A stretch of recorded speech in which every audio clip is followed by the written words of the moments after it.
बहुत समय पहले की बात है। रामपुर नाम के गांव में श्याम नाम का दर्जी अपनी पत्नी और 2 बेटियों के साथ रहा करता था।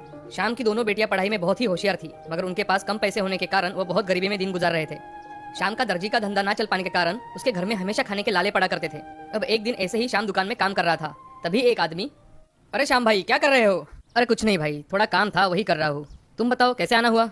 मेरा शर्ट लेने आया था भाई, सिल के हुआ है कि नहीं अभी तक? हाँ हो गया है यार, तू दोस्त है इसलिए मेरे पास कपड़े सिलने डालता है। अभी तो मेरे ग्राहक भी बहुत कम हो गए हैं, कुछ समझ नहीं आ रहा क्या करूँ। सब्र कर, वक्त के साथ सब ठीक हो जाएगा। ये धंधा हर रोज एक जैसा नहीं होता, आज अच्छा है तो कल बुरा। तुम सब्र रखो मेरे भाई। हाँ, अब सब्र के अलावा कुछ कर भी तो नहीं सकते। ये लो तुम्हारी शर्ट। ऐसा कहकर सुभाष वहाँ से चला जाता है। शाम सोच में पड़ जाता है। थोड़ी देर में वो सोचते सोचते अपने घर चला जाता है। तभी सावित्री शाम को सोच में डूबा देख, अजी सुनते हो, मैं एक बाबा को जानती हूँ, वो हमारी मदद जरूर करेंगे। मैंने तुम्हें कितनी बार बताया है सावित्री, ये सब बातें कुछ काम की नहीं होती। मैं कह रही हूँ इसीलिए एक बार साथ चलेंगे तो आपको पता चलेगा कि वो कितने सिद्ध बाबा है। हाँ, अच्छा ठीक है। ऐसा कहकर सावित्री शाम को मना लेती है और दोनों सिद्ध बाबा के पास चले जाते हैं। वहाँ जाते ही बाबा उनसे, आओ आओ श्याम, तुम मुझे मानते तो नहीं, फिर भी अपनी बीवी के कहने पर यहाँ आए हो। बाबा ऐसी बात नहीं है, मेरा इन सब बातों पर विश्वास नहीं है। अच्छा ठीक है बच्चा, तुम्हें क्या समस्या है ये तो बताओ जरा। बाबा मैं एक दर्जी हूँ, पूरे 1 साल से मेरे दुकान पर ग्राहकों का आना बहुत कम हो गया है। क्या इस समस्या का कोई समाधान है आपके पास? हाँ जरूर है, मगर आपको मेरे कहने पर विश्वास रखना पड़ेगा बेटा। मैं अब से आप पर ही विश्वास रखूंगा बाबा, लेकिन क्या आप मेरी मदद कर देंगे? क्यों नहीं, मैं तुम्हारी जरूर मदद करूंगा। ऐसा कहकर बाबा अपनी आंखें बंद कर लेते हैं। तभी उनके हाथों में एक कैंची आ जाती है। वह कैंची देख श्याम और सावित्री देखते ही रह जाते हैं। बाबा वो कैंची श्याम को देते हैं। ये लो बेटा, ये एक जादुई कैंची है। ये कैंची तुम्हारा भाग खोल देगी, ये तुम्हें बहुत सहायता करेगी। इसे तुम कुछ भी मांग सकते हो, मगर हमेशा ध्यान रखना, ज्यादा लालच कभी ना करना। क्या सच में ये कैंची काम करेगी? तुम चाहो तो इसे आजमा के देख सकते हो।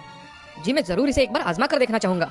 श्याम वो कैंची हाथ में लेकर बोलता है, हे जादुई कैंची, मुझे अभी के अभी एक नया कपड़ा चाहिए। ऐसा कहते ही वहाँ बहुत बड़ा प्रकाश फैल जाता है और वहाँ एक नया कपड़ा आ जाता है। ये सब देख सभी बहुत खुश हो जाते हैं और श्याम को कैंची सच में जादुई है इसका विश्वास हो जाता है। तभी श्याम बाबा से, बाबा आपका बहुत बहुत धन्यवाद, आपने मेरी बहुत सहायता की है।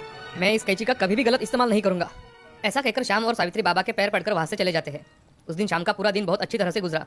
अब दूसरे दिन शाम वह कैंची दुकान में लेकर जाता है और उस कैंची से कपड़े काटने का काम करने लगता है। तभी वह कैंची सामने जो भी कपड़ा आए उसके इतने अच्छे डिजाइन बना देती है कि वो किसी को भी पसंद आ जाए। तभी शाम मन में सोचता है, क्यों ना मैं इस डिजाइन को बेचकर कुछ पैसे कमा लूं, लोगों को पसंद आ गए तो बहुत अच्छा है। शाम जादुई कैंची से बने सारे डिजाइन दुकान के सामने स्टैचू पर लगा देता है। कुछ समय बाद कुछ लोग वह कपड़े देखने के लिए आए और उसमें से आधे लोगों ने वो कपड़े खरीद लिए। ये देखकर शाम बहुत हैरान हो गया।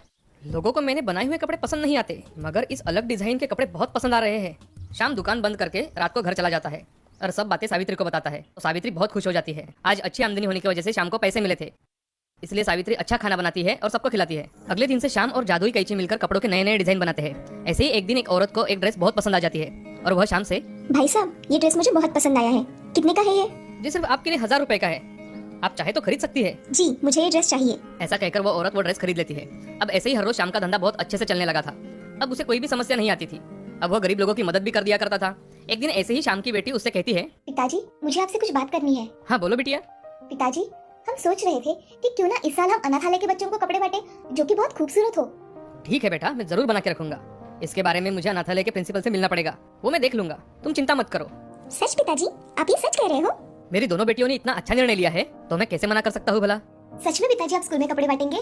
हाँ मेरी बच्चियों, तुम्हारे विचारों पर मुझे फक्र है। चलो अब थोड़ी पढ़ाई भी कर लो। ऐसा कहकर शाम वहाँ से चला जाता है। राधा और सुमन भी पढ़ाई करने बैठ जाते हैं। कुछ दिनों बाद शाम अनाथालय में जाकर अपनी ओर से सभी बच्चों को ड्रेस देता है। सारे बच्चे बहुत खुश हो जाते हैं। बच्चों को खुश देखकर शाम भी बहुत खुश होता है। ये सब तरक्की जादुई कैंची की वजह से हुई थी। शाम भी उस जादुई कैंची का कभी गलत इस्तेमाल नहीं करता था। इस तरह से कुछ दिनों में शाम बहुत अमीर आदमी बन जाता है, लेकिन वो हमेशा गरीब लोगों की मदद करता रहा। इस कहानी से हमें ये सीख मिलती है कि जिंदगी में हमेशा दूसरों की मदद करनी चाहिए।